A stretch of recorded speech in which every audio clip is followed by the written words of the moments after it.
call them back during the next class. Entering the ring now Coming for back swine phase quality class is 8. class This is 18. class 6, So you should just stay there. yeah, because I'm going to come back.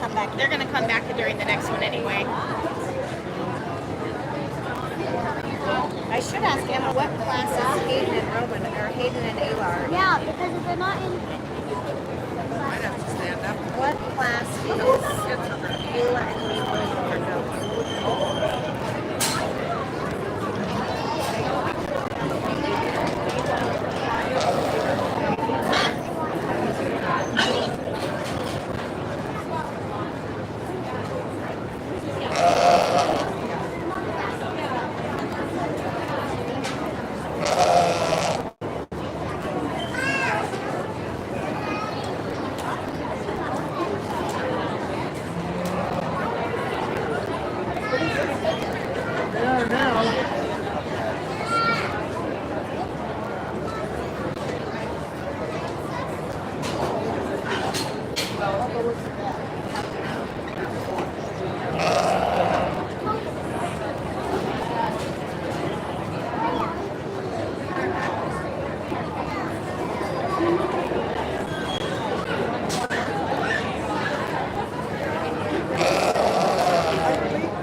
Let's give a round of applause for this competitive class of market land.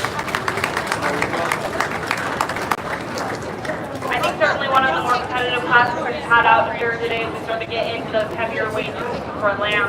We're going to start with the young man here up on top. A lamb that when you start to analyze him for me, he just comes to the top of his class. Very upright, uphill in his design, which I really like. You get him on the profile, send it up to that front end as well as when you get behind him to the point. He carries that muscle and expression that you're looking for to match that width over his top line. So a great lamb to start our class off. The young man that comes here in second, I think, is the lamb that follows most closely to that class winner. A lamb that I think compares to that class winner, he just gives up a little bit when you look at him on the profile. He seems to drop on that top line a little bit. He doesn't carry quite the muscle expression of that lamb above it. But again, a very nice lamb to pull in for second.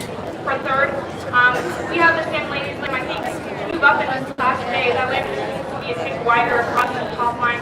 Carry down in that twist a little bit better. He does have some volume to him. It is a very long-sided lamb, but just needs that muscle and that power to win the big to put up in this class today. We come to this dark lamb right here as our fourth place. This is one that I really want to like. But I think when you look at him on the profile, he's fairly flat-sided, shallow body. He's very long and extended on the profile, but we just need some volume and some depth of body to match that length. When we get behind him, we just wish we had a little bit more muscle in comparison to that. We come to the young man here in fifth. I think these bottom three lambs are more similar to the type of nice. For me, the young man in fifth has a lamb that has some expansion and volume to that rib cage. That lamb wants to drop in her profile a little bit, but he is the most complete in comparison to the other two lambs. Behind behind him and a little bit more powerful. And then the last two lambs here on the end. In order to move up in this class, we just need that muscle expression and that dimension to move up in this class, as well as that completeness from the profile. Congratulations on a very competitive class of lambs.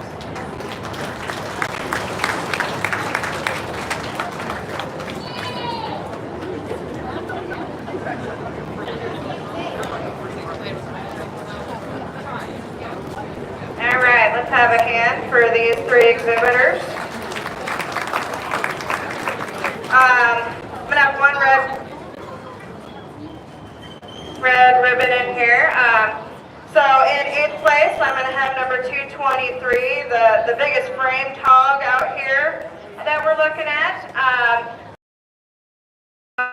We just need this hog to have quite a bit more muscle to get any higher in the class today. I do appreciate the depth of side this hog has. I think she's done a good job finishing this hog, but to get in that blue ribbon today. And then one, the kind of blaze-faced hog over here in the corner. Hog I'd like to change a lot from a structure standpoint. Wants to get pretty frail on the feet and legs. However, it has some dimension, power, muscle to go with it. So it gets into that blue ribbon category. Thickness in its skeleton. Now in sixth, we're going to have number 111.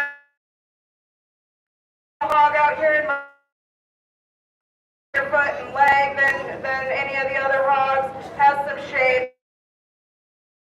So combined, that one kind of falls into sixth for me today. Looking forward to evaluating the top 5 out of this class. Let's give these three a big hand. So good job.